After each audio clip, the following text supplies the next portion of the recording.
لا حول ولا قوة إلا بالله العلي العظيم أعوذ بالله السميع العليم من الشيطان اللعين الرجيم بسم الله الرحمن الرحيم الحمد لله رب العالمين هو الأول والآخر والظاهر والباطن وهو على كل شيء قدير الصلاة والسلام على النبي المصطفى أبي القاسم محمد اللهم صل على محمد وعلى محمد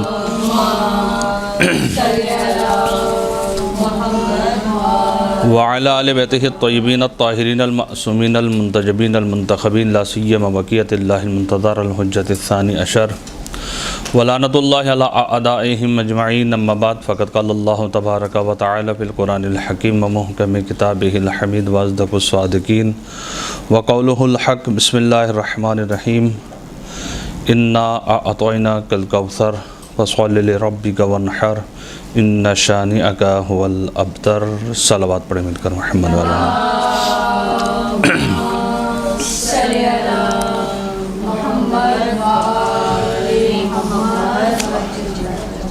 جناب فاطمہ زہرا سلام اللہ علیہا کے متعلق چند آیات اور روایات کا سہارا لیتے ہوئے کچھ کوشش کریں گے کہ ان چند دقائق اور لمحوں میں جناب سیدہ سلام اللہ علیہا کی کچھ نہ کچھ معرفت جو ہے ہم حاصل کر سکیں۔ ویسے تو ممکن نہیں ہے کہ مخلوق خدا جناب سیدہ سلام اللہ علیہا کی معرفت حقیقی کو حاصل کر سکے، لیکن پھر بھی کوشش کرتے ہیں کہ کچھ نہ کچھ جو قرآن اور روایات میں ذکر کیا گیا ہے اس کے ذریعے سے عظمت جناب سیدہ کچھ روشن کی جائے، اور جس سورہ کی تلاوت کرنے کا شرف حاصل کیا ہے اس کے متعلق آپ لوگ اکثر بیشتر سنتے رہتے ہیں کہ قرآن کی سب سے چھوٹی سورہ کوثر ہے، اور اس میں پروردگار عالم نے اپنے حبیب کو تحفہ دیا ہے۔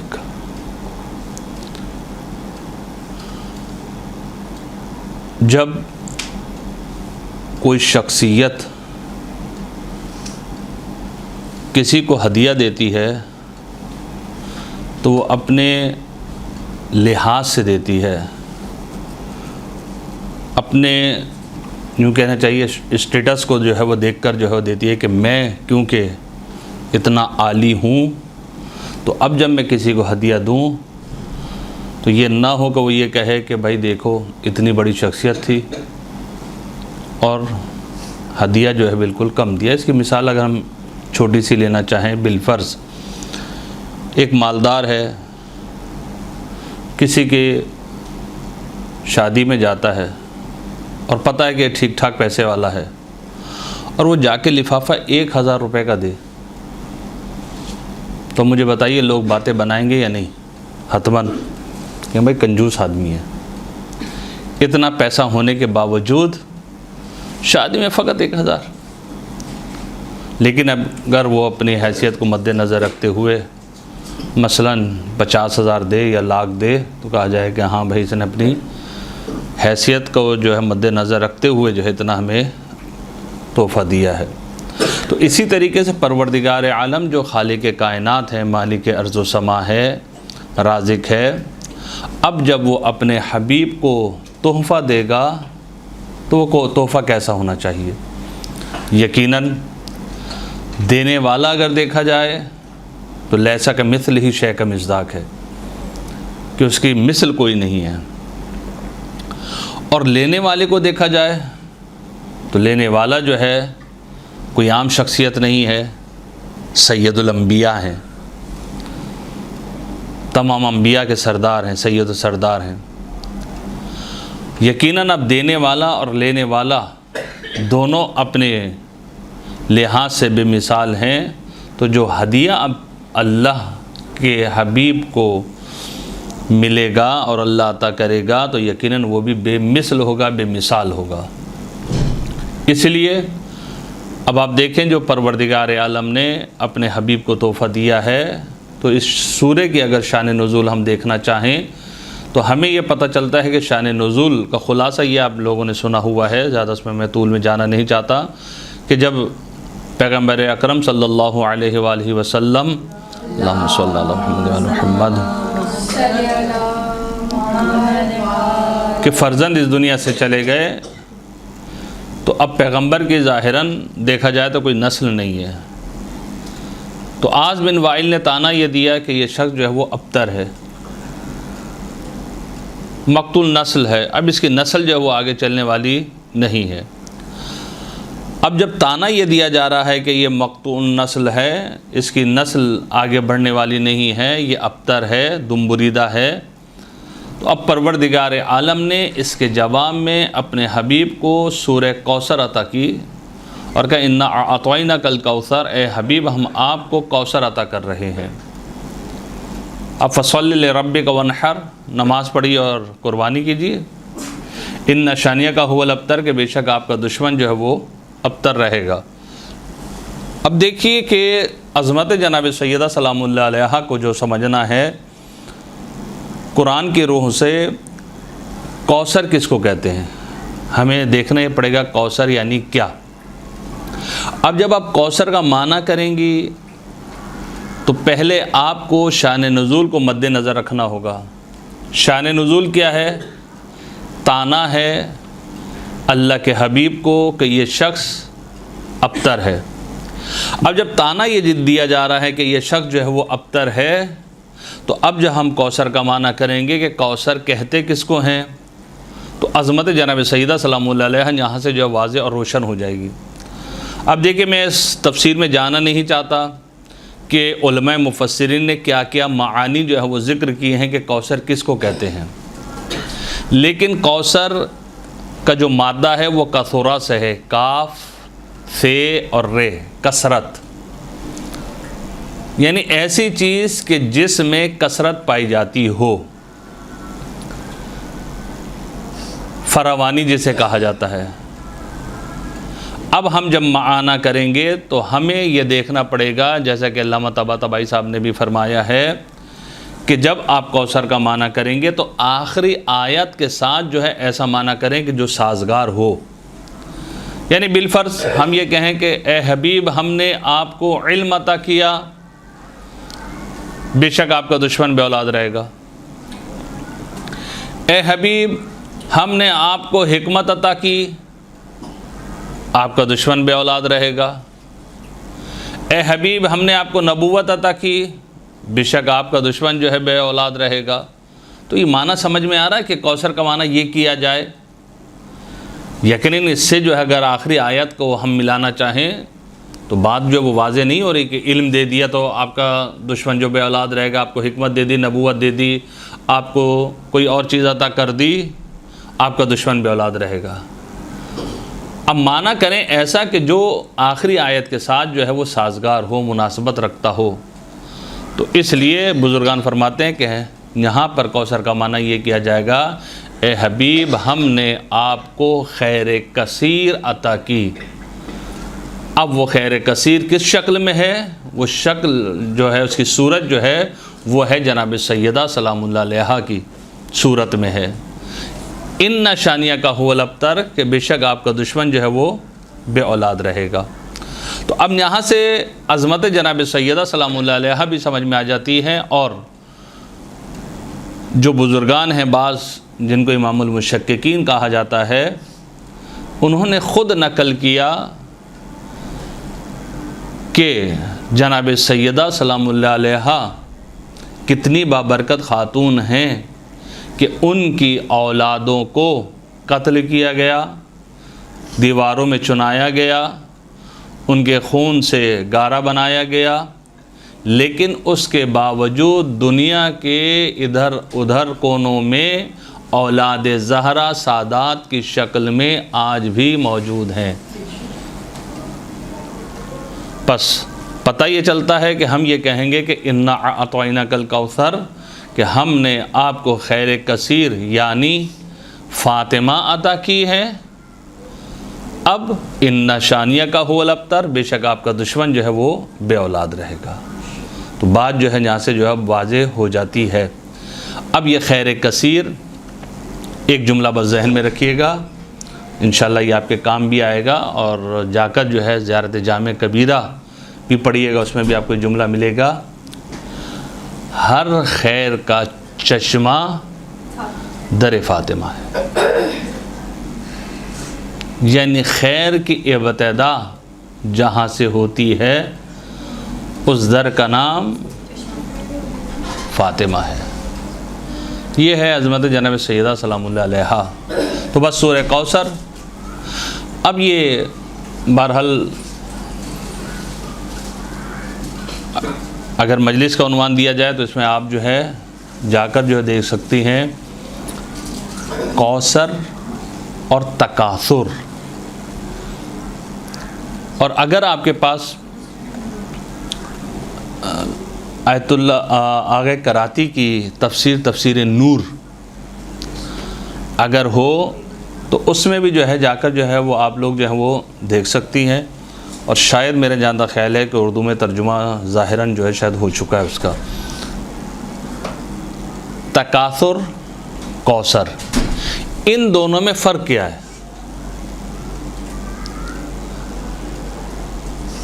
کیوں؟ اس لیے تکاثر بھی کثرہ سے ہے اور کوثر بھی کثرہ کے مادہ سے ہے، دونوں کا دیکھا جائے تو ایک ہی ہے، تکاثر اور کوثر، کاف سے رے۔ سورہ تکاثر بھی ہے، بسم اللہ الرحمن الرحیم، الہاکم التکاثر حتی زرتم المقابر، اور یہاں سے انا اعطیناک الکوثر۔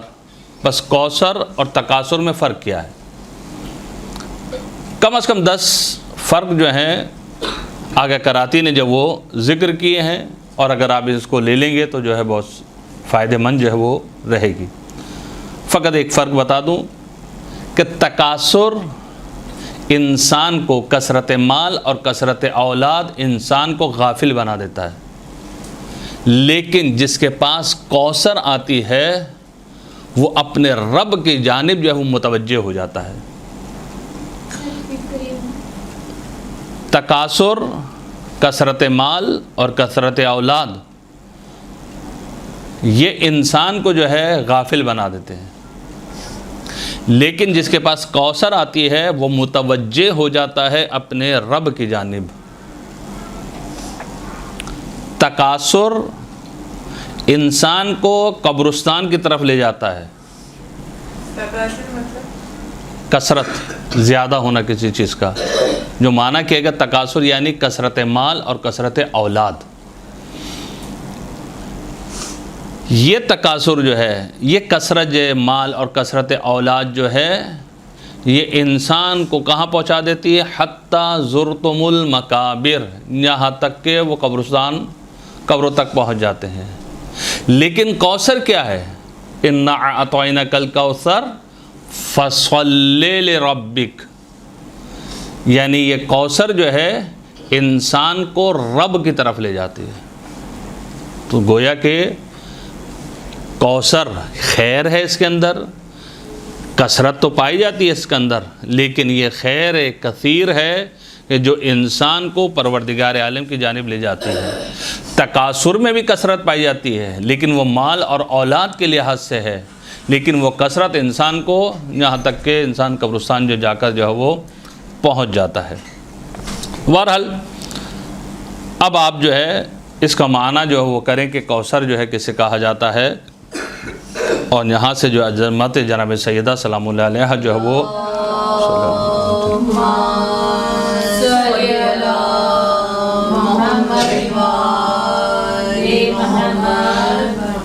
ایک چیز۔ دوسرا، قرآن میں جس طریقے سے آپ نے سنا ہے کہ علی فی القرآن، علی علیہ السلام قرآن میں، اب ظاہر ہے کہ جب آپ کسی آیت کا معنی کریں گے تو وہاں پر یا تو قرآن سے کوئی تفسیر ہو، یعنی آیت کی تفسیر بیان کر رہی ہو، یا کوئی ہمارے پاس روایت ہو کہ جس کے ذریعے سے ہم یہ سمجھے ہیں کہ ادھر جو ہے یہ معنی جو ہے یہ معنی ہے اور مراد جو یہ شخص ہے۔ مثلا مثال دے دوں تاکہ گفتگو کو آگے میں بڑھاؤں۔ وَاعْتَصِمُوا بِحَبْلِ اللَّهِ، یہ حبل اللہ کیا ہے؟ اللہ کی رسی۔ یہ اللہ کی رسی ہے کیا؟ اگر ہم ترجمہ یہ کریں کہ اللہ کی رسی کو تھام لو، تو رسی سے مراد کیا ہے؟ کون سی رسی کہ جس کو تھاما جائے؟ اعتصام کرنا ہے، پکڑنا ہے، تھامنا ہے رسی کو، تو وہ رسی ہے کون سی؟ تو اب روایات اگر جا کر دیکھیں گے کہ حبل اللہ سے مراد کیا ہے، تو روایت ہمیں بتائیں گی کہ حبل اللہ یعنی ولایت علی ابن ابی طالب علیہ السلام۔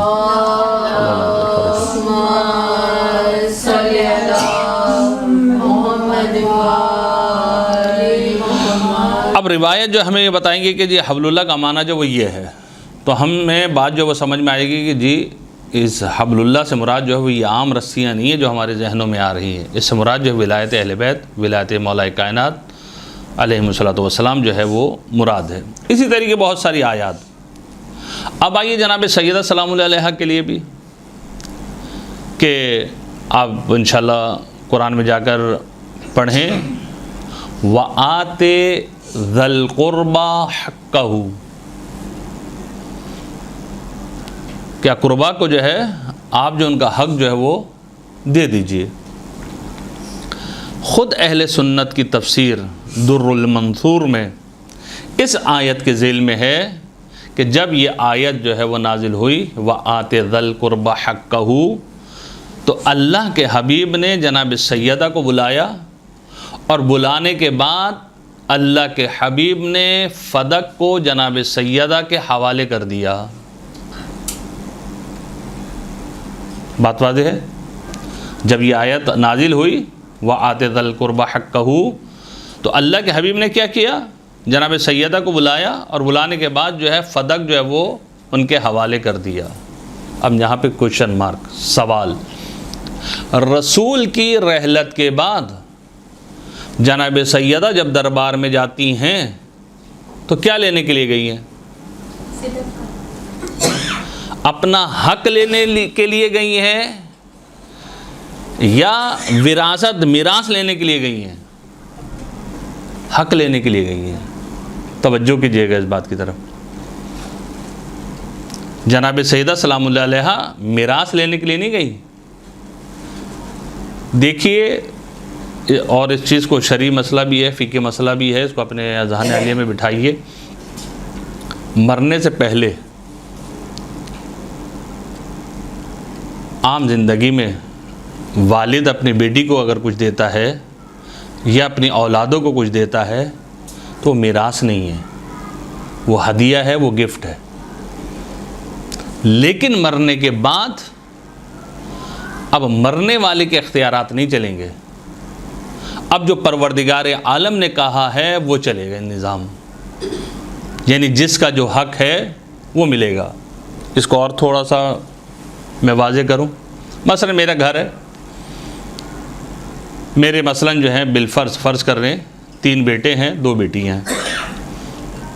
اب میں اپنی ہی زندگی میں بیٹیوں کی شادی کرنے کے بعد کہتا ہوں جی میں نے آپ کی شادی کر دی، اب میں آپ کو کچھ نہیں دے رہا، اب یہ جو گھر وغیرہ ہے یہ میں 3 بیٹوں کو نام کر رہا ہوں، اور میں نے ان کو مالک بنا دیا کہ یہ آپ کی ملکیت ہو گئی، یہ اب آپ کا گھر ہے۔ بیٹیوں کو میں نے کچھ نہیں دیا، فقط شادی کر دی۔ ٹھیک، صحیح ہے، میرا اختیار ہے، میری ملکیت ہے، میں کچھ بھی کروں۔ لیکن جیسے ہی اب میں مر گیا، مرنے کے بعد 2 بیٹیاں بھی ہیں 3 بیٹے بھی ہیں، میں نے کسی کو مالک وغیرہ نہیں بنایا، ایسی مال چھوڑ کر چلا گیا، تو اب آیا بیٹیوں کو حصہ ملے گا یا نہیں ملے گا؟ ملے گا۔ اب میرا نہیں چلے گا نظام، کیوں؟ کیونکہ اب میں مر گیا۔ پروردگار عالم نے قرآن مجید میں کہا ہے کہ لڑکوں کا 2 حصے ہیں اور لڑکیوں کا 1 حصہ ہے۔ اگر 40 روپے لڑکے کو مل رہا ہے تو لڑکی کو 20 روپے ملے گا۔ اب یہ گھر بیچیے پورا، اور اس میں حصے کیجئے، 3 بھائیوں کے حصے اور 2 بہنوں کا حصہ، 1 حصہ ان کو ملے گا، 2 حصے ان کو ملیں گے۔ لڑکے میں نے کہا 3 ہے تو 6 حصے لڑکوں کے پاس آ جائیں گے، اور 2 حصے، ایک ایک حصہ لڑکیوں کے پاس آ جائے گا، نہیں گویا کہ 8 حصے جو کل مال کے جو وہ بنیں گے، اس طرح سے جو ہے مال جو تقسیم ہو جائے گا۔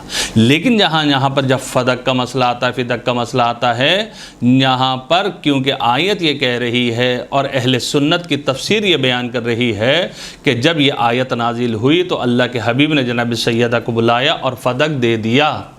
اب جب دے دیا تو اب سامنے والا کیا پیش کر رہا ہے کہ رسول جو ہے کوئی انبیاء میراث چھوڑ کر نہیں جاتے۔ بھائی میراث کا مسئلہ ہی نہیں ہے یہاں پر کہ جو ہم میراث کے مسئلے کو یہاں پر لے کر آئیں۔ یہاں تو جناب سیدہ کا حق ہے، وہ حق لینے کے لیے گئی ہیں، وہ حق اپنا مانگنے کے لیے آئی ہیں۔ تو بہرحال دوسری آیت وآت ذی القربی حقہ کے روایت میں جا کر ہم جب دیکھیں گے اہل سنت کی تو ہمیں ملے گا کہ جناب سیدہ سلام اللہ علیہا فدق جو ہے ان کی ملکیت تھی، رسول نے اپنی زندگی ہی میں دے دی تھی، اب وہ مالک ہے اور اپنا حق جو ہے وہ لینے کے لیے گئی۔ اس کے علاوہ قرآن کی اور بہت ساری آیات ہیں کہ جس میں جناب سیدہ سلام اللہ علیہا کے متعلق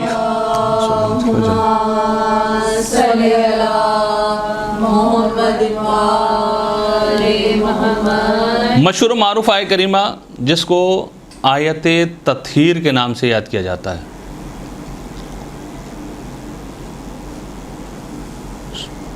اور جس کو ہمارے ہاں جو بیان کیا جاتا ہے حدیث قصہ میں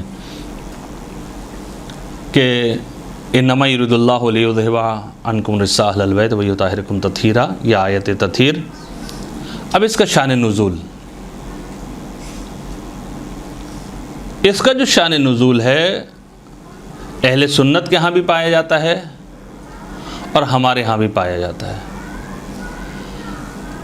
اہل سنت یہ کہتے ہیں کہ جی اللہ کے حبیب نے چادر اوڑھی اور یہ ہستیاں چادر کے نیچے آئیں، اور آنے کے بعد جب یہ ساری ہستیاں جو وہ جمع ہو گئی تو اللہ کے حبیب نے ہاتھوں کو بلند کیا اور دعا کی اللہم ان ہؤلاء اہل بیتی، کہ پروردگار عالم یہ میری اہل بیت ہے۔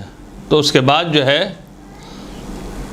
آیت تطہیر جو ہے نازل ہو گئی، یہ ان کے ہاں ہے۔ ہمارے ہاں کیا ہے؟ پوری حدیث قصہ، بند حقیر کی کتاب ہے شرح حدیث قصہ، انشاءاللہ آپ لوگوں کے پاس اگر ہے تو ویل اینڈ گڈ، نہیں ہے تو جا کر جو ہے وہ خریدیں، انشاءاللہ آپ کے جو ہے وہ ایام فاطمیہ میں جو ہے کام آئے گی۔ شرح حدیث قصہ میں پوری بہرحال جو ہے جو ممکن ہو سکا چند ورقوں میں کوشش کی کچھ نہ کچھ بیان کرنے کی، لیکن تفسیر جو اگر شرح لکھ جائے تو بہت طولانی ہو جائے، لیکن بہت مختصر۔ ہمارے ہاں حدیث قصہ کب پڑھی جاتی ہے؟ مجلس شروع کرنے سے پہلے۔ نکاح ہونا ہے حدیث قصہ، گھر لیا ہے حدیث قصہ، مثلا عقیقہ ہے بچے کا، چلیں بھائی بسم اللہ کر لیں عقیقہ سے پہلے جو ہے کھانا کھانے سے پہلے حدیث قصہ۔ شب جمعہ مثلا چلیں بھائی زیارت امام حسین بھی پڑھیں گے اور خصوصاً نوچندی جمعرات ہو تو جی چلیں بھائی حدیث قصہ میلاد میں۔ کیا حدیث قصہ اسی کے لیے؟ ہم حدیث قصہ کو سمجھے ہیں یعنی کیا؟ ہمیں ابھی حدیث قصہ کی معرفت نہیں ہے کہ حدیث قصہ یعنی کیا۔ ہم یہ کہتے ہیں کہ مجمع جمع ہو جائے اس لیے جب بھائی حدیث قصہ پڑھ لیں، جب آواز لوگوں کے کانوں میں جائے گی نا ہاں جی مجلس شروع ہو گئی ہے، ہاں میلاد شروع ہو گیا ہے، تو لوگ آنے لگتے ہیں کہ ہاں بھائی اب آہستہ آہستہ جو ہے چلو بھائی امام بارگاہ کا جو ہے رخ کیا جائے۔ لیکن ہم نے عظمت حدیث قصہ کو ابھی سمجھا ہی نہیں ہے کہ حدیث قصہ ہے کیا۔ حدیث قصہ وہ واحد حدیث ہے کہ جس میں قرآن بھی ہے، جس میں حدیث قدسی بھی ہے، جس میں جبرائیل کا کلام بھی ہے، جس میں 5 معصوم ہستیوں کی گفتگو بھی ہے، جس حدیث قصہ میں فضائل اہل بیت بھی ہیں، جس حدیث قصہ میں درس اخلاق بھی ہے، جس حدیث قصہ میں گھر میں داخل ہونے کے آداب بھی ہیں، جس حدیث قصہ میں وجود امام زمانہ کا اثبات بھی ہے۔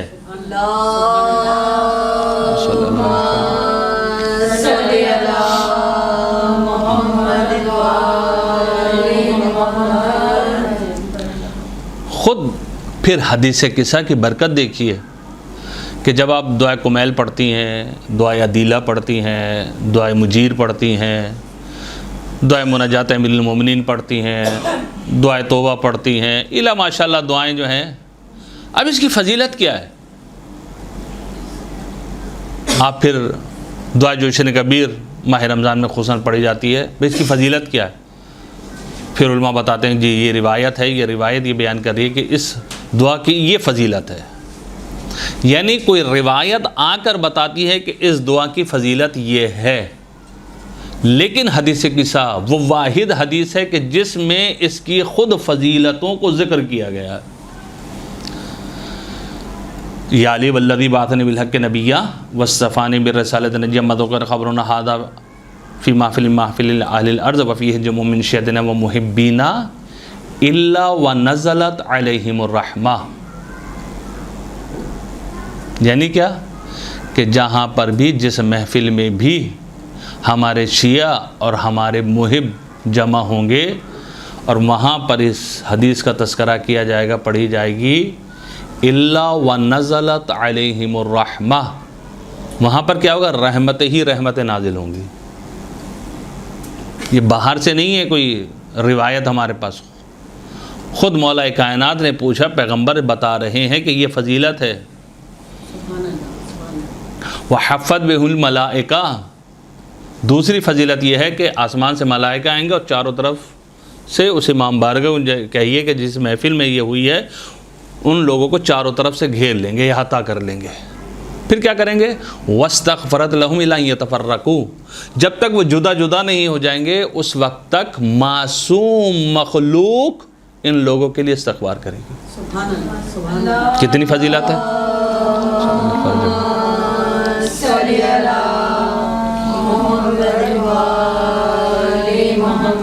دو فضیلتیں یہ ہو گئی، تین فضیلتیں اور جو ہے بعد میں جو ہے ہم ہے کسی کا، غم ہے کسی کا، وہ دور ہو جائے گا اس حدیث قصہ کی تلاوت، اور جس کے لیے بزرگان نے تاکید کی ہے، آیت اللہ بہجت، آیت اللہ فاضل انکرانی، آیت اللہ گل بیگانی، آیت اللہ باہالدینی اور الا ماشاءاللہ بزرگان جو یہ کہتے ہیں کہ اگر تم کو کوئی حاجت پیش ہو تو کثرت کے ساتھ حدیث قصہ کی تلاوت کرو، تمہاری حاجت پوری ہوگی۔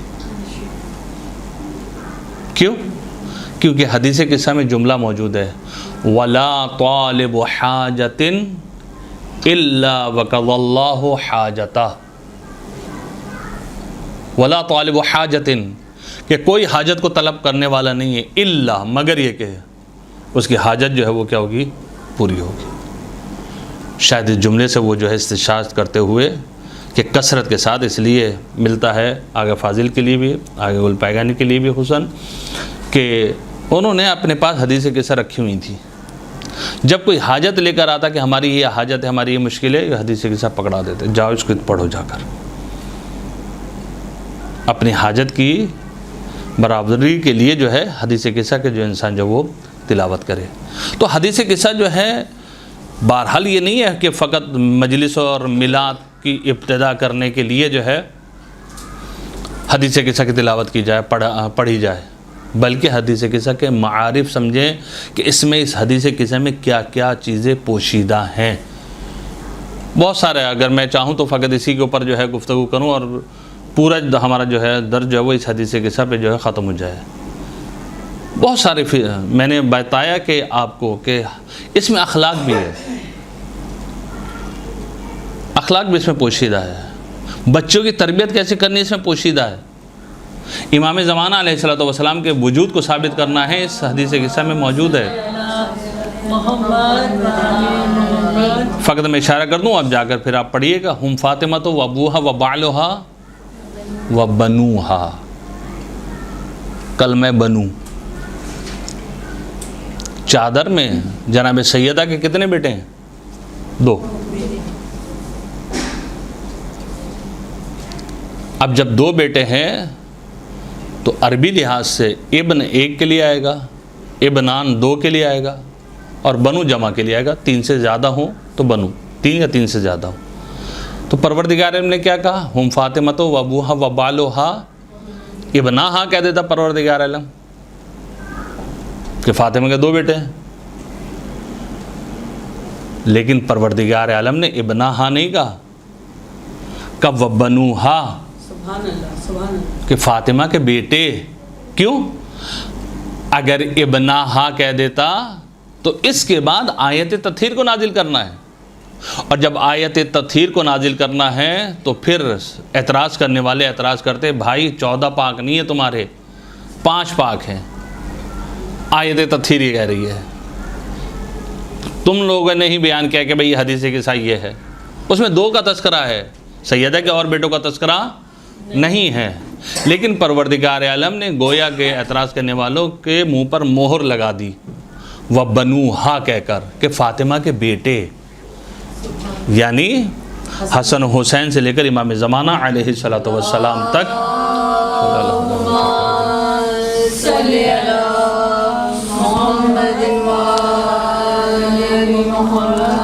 یہ سارے کے سارے طیب و طاہر ہیں، لیکن ان طیب و طاہر میں جو مرکز ہے وہ جناب سیدہ ہے. مرکز عصمت و طہارت جناب سیدہ. نبوت اور امامت کو وصل کرنے والی چیز کا نام ہے فاطمہ. سبحان اللہ. آیت تطہیر میں بھی دیکھیں اور مباہلہ میں بھی دیکھیں. آگے نبوت، پیچھے امامت، درمیان میں جناب سیدہ. آیت اللہ وحید خراسانی فرماتے ہیں کہ یہ حلقہ وصل ہیں، یعنی ملانے والی ہیں نبوت اور امامت کو. سبحان اللہ سبحان اللہ. جو ہستی نبوت اور امامت کو ملا اسے فاطمہ کہتے ہیں. سبحان اللہ. تو یہ ہے عظمت جناب سیدہ سلام اللہ علیہا. اور پھر آئیے، کیونکہ قرآن کے ہی متعلق چل رہے ہیں ہم اور بیان کر رہے ہیں، آیت تطہیر میں اب بارشان نزول اس کا ہو گیا، سورہ کوثر ہو گئی، وآت ذی القربى حقہ ہو گئے. چوتھی آیت مباہلہ. کیا ہے آیت مباہلہ؟ فَقُلْ تَعَالَوْا نَدْعُو ابناءنا و ابناءکم و نساءنا و نساءکم. اب آگے کو فعلاً ہم چھوڑ دیتے ہیں کیونکہ ہمیں جناب سیدہ سلام اللہ علیہا کی عظمت کو ثابت کرنا ہے. دیکھیے، اگر آپ میں سے کوئی اس کا ترجمہ کرے. جی. آپ اپنی عورتوں کو لاؤ، ہم اپنی عورتوں کو لاؤ، تم اپنے مردوں کو لاؤ، ہم اپنی مردوں کو لاتے ہیں. کوئی اور؟ فَقُلْ تَعَالَوْا نَدْعُو أَبْنَاءَنَا وَأَبْنَاءَكُمْ وَنِسَاءَنَا وَنِسَاءَكُمْ. آج شہادت کا دن ہے، ہنسنا منع ہے. فَقُلْ تَعَالَوْا نَدْعُو أَبْنَاءَنَا وَأَبْنَاءَكُمْ وَنِسَاءَنَا وَنِسَاءَكُمْ. اے حبیب ان سے کہہ دو کہ ہم اپنے بیٹوں کو لاتے ہیں، تم اپنے بیٹوں کو لاؤ. وَنِسَاءَنَا وَنِسَاءَكُمْ، اپنی عورتوں کو لاتے ہیں، آپ اپنی عورتوں کو لاؤ. اب لکھیے گا نساء، کلمہ نساء. نساء کہتے ہیں عورت کو، خاتون کو. آیا نساء کا مطلب فقط خاتون اور عورت ہے؟ بہن کو نساء کہہ سکتے ہیں؟ نہیں، نساء عورت. بیوی کو نساء کہہ سکتے ہیں؟